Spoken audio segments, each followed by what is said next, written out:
tell you a little story back from my college days. I played college basketball, and I played all 4 years at Bluffton University.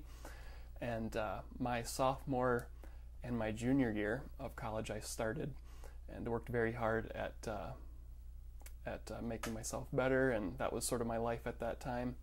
And so basketball was my life, and I poured a lot of time into it.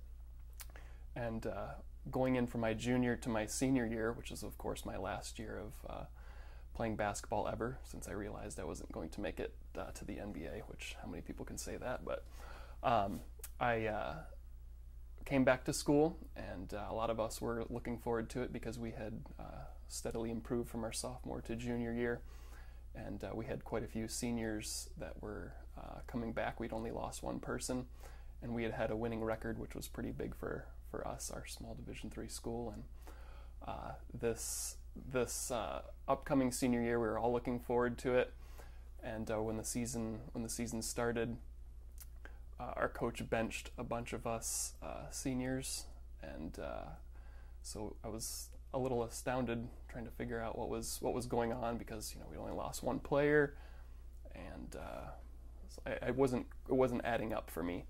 So he had started to play some younger players, and so what was for me going to be like the climax of my basketball career, the last year of me playing ever, the way to go out and graduate, went from what I was looking forward to for my senior year into the disaster of all disasters for my senior year. And I don't believe I started one game after starting every game my sophomore and junior years. And I remember specifically one game, the one game that my high school coach came to watch me play was the only game my senior year that I didn't get in. So he drove all the way from the town I grew up in to the town of my college, so he drove a couple hours to see me play, and I didn't even get in. So it's like I didn't know what to say to him afterwards. And so that was sort of just a brief overview of how my senior year went. It was very unenjoyable, and I remember sitting in the car with my dad just contemplating whether I was going to quit or not. And we decided together that I committed to playing. For the longest time after that, I can officially say I hated the man, my coach. Every time his name was brought up, I was the first person to belittle him and say that I didn't think he knew what he was doing, and how dare you sit me down after 2 years of starting? What are you thinking? We were going to have a great season, and now you're benching all of us seniors. So I had a bitter grudge. I was filled with anger for the longest time.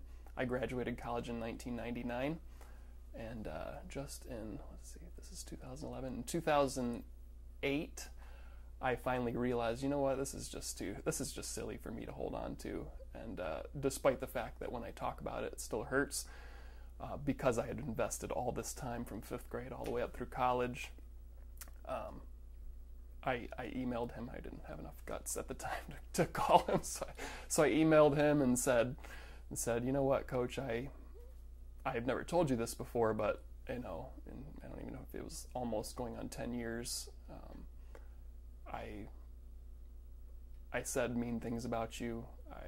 I didn't agree with with the decisions that you made, and I want to ask your forgiveness for what I said. And I had since at that time been coaching. I coached girls basketball for 4 years, and I too realize that there's sometimes some tough decisions to be made as far as playing time and all the things that people get all bent out of shape about, and it's not as easy as it seems on the surface.